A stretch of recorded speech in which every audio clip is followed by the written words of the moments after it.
Okay guys, may buntag. Ayos nga. So karong adlaw atong i-discuss ang unsaon pag-testing sa alarm sa off heading.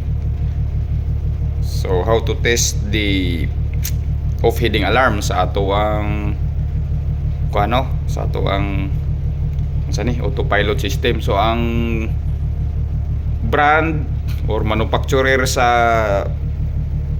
autopilot system namin Yokogawa.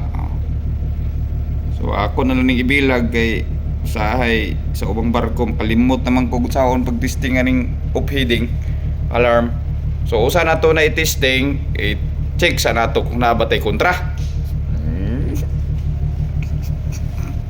Na diri akong third mate nga gawa. Ato i-check sa bulang kristal ha kung naay kontra. Nagi kontra usa. Kay naka-autopilot mo guna ta safety first yun ha. So kani siyang off heading ato ra ning makuan kung kuan mo ra siya. Kamay ra kontra so mo cambio tag to starboard. Onya. Sige. So balik ta dito sa atong steering stand, sa atong autopilot. Okay. So ang autopilot guys, itong steering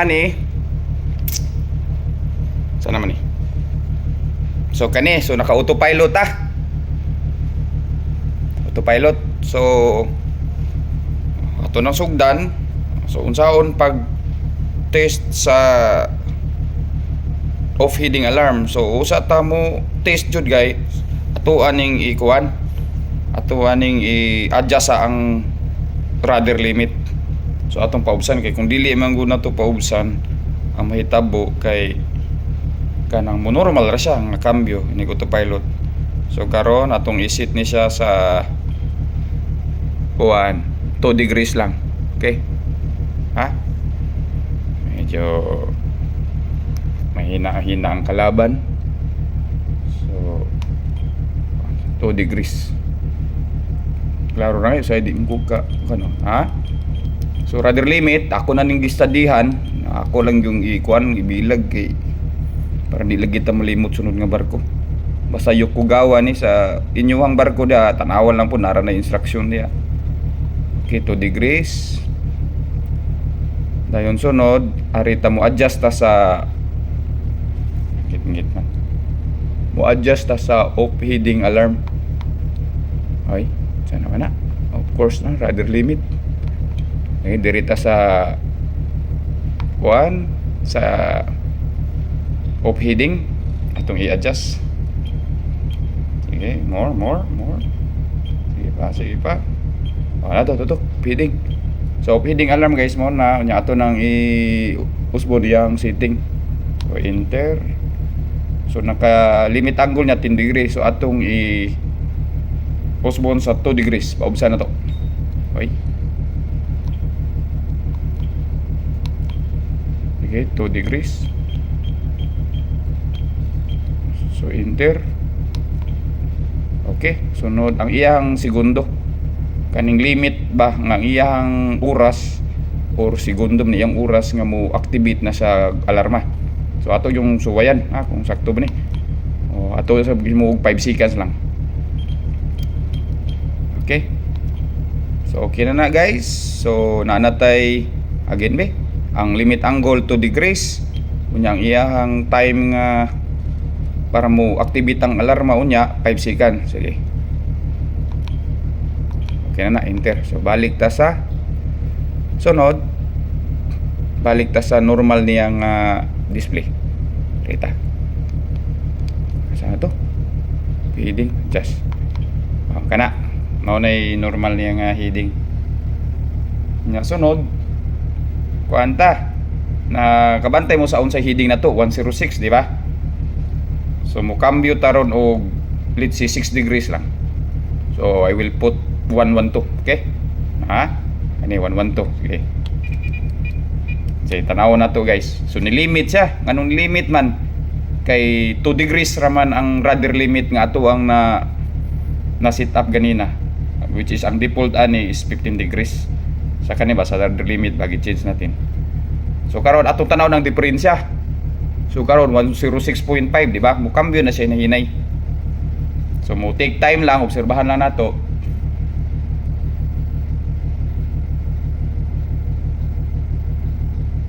So unsay pasabot aning overheating alarm? Alarma man ni siya unya. Taas na yung video na. Taas na sir. 5 minutes na. Okay. Ma-upload rin yun. Lisod tag-upload na good guys kay may internet ko. Limited rin internet. So wag ko kurap guys ato yung i-video para may di na to ikat. So now heading 109. Heading 109. Nya 110. Mulapas ganin ni siya 2 degrees. Kung mulapas ni siya 2 degrees, unya di siya ka-maintain in 5 seconds, mo more than 2 degrees siya ba, mao na nga mo alarma atong tanawon. Kung sakto ba yun ni sa akong pagsabot. Sanam na. 100. Okay, 112 pa man.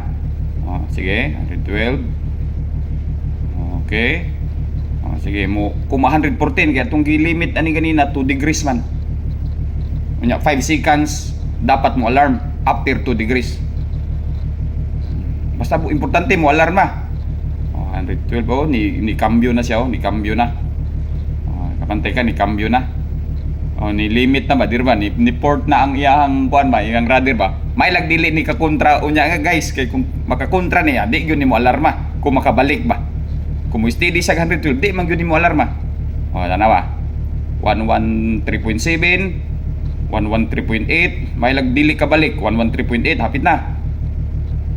114 mulapas lang kausa. Bisag kausa lang. Kana, sige 1 2 3. Mo na guys. Tanawa, tusikan sa ganyo. Klaro kay guys. Heading alarm, caution 12 of heading alarm. So ibig sabihin guys, 112 pa mong gisiting pero ang iyang actual heading ron now lapas na 114 na kapin 2 degrees 2 degrees ra na atong limit kanina so ni alarma siya mo ra na nya imo ang buhaton nimo ay lag ka nervous mo bitaw nga i-testing ni Y kontra so ato lang ning i-accept ang alarm buzzer stop nga na diri ang alarm na guys so karon 114 naman na pwede dyan punta ka auto. Nibalik na siya no. Kabantay ka. 1112. Pero ni action na sagbalik. So atong buhato na ibalik lang po na to og setting. Let's say for example, ang rudder limit. Mao man akong giusap ganina. Rudder limit, enter. So ibalik ra ni nato og kuan pod 15 degrees sa normal ha. 15. Okay. Okay na ng rudder limit, na-adjust na. So mo-adjust na sa tag sa kuan sa iyahang heading ato ang gi kuan ganina. Kani, heading, enter. So 2 degrees man na, ibalik ra po na tong 15. So basahan niyo sa inyong SMS diha kung unsay frequently ani normally ani every watts man gud ni 10 degrees yang iyahang limit angle man sunod ang iyahang seconds. So normally 10 seconds ang naka-set up ani default niya sa aning barkuha. So ato na sundon pong seconds. Okay. So balik ta sa iyahang kuan. Okay, adjust, enter. So ato i-double check guys ha. Kung ni kuan ba gyud ni balik ba gyud of heading alarm 10 degrees na 10 seconds. Okay. So daog na. So, maura na guys. So, kung nakatunan, please don't forget to subscribe my channel, Your Di Biyahero Master Siman channel.